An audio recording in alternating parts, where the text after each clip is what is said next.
In today's video, I'm going to teach you how to master song on BandLab. We'll walk through a clean, reliable workflow inside the mix editor so your track comes out loud, clear, and ready for sharing, without sacrificing dynamics or introducing distortion. First, set yourself up for success by preparing the mix.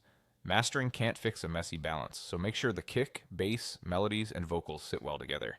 Leave headroom so your loudest peaks hit around -6 dB on the master meter, and avoid clipping on any individual track.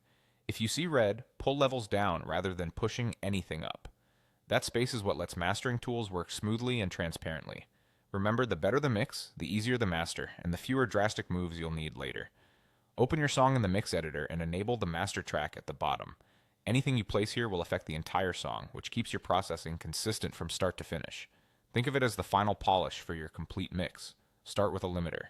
Go to FX, choose limiter, and set the ceiling to -0.1 dB. That ceiling prevents digital overs and gets your track ready for streaming platforms. Now raise the gain carefully until the song feels competitively loud but still clean.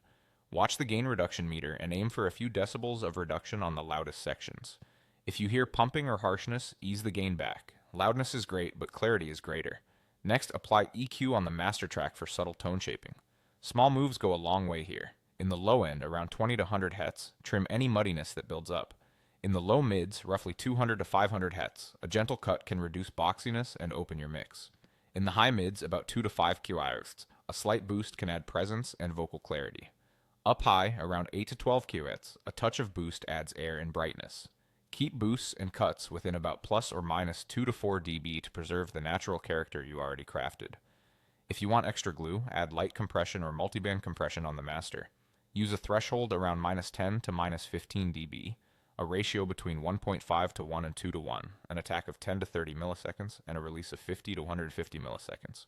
You're aiming for gentle control, not heavy squashing. Think 1 to 3 dB of gain reduction at most.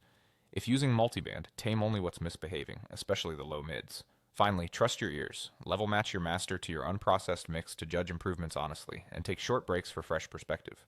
With this approach, your BandLab master will sound polished, musical, and ready to share.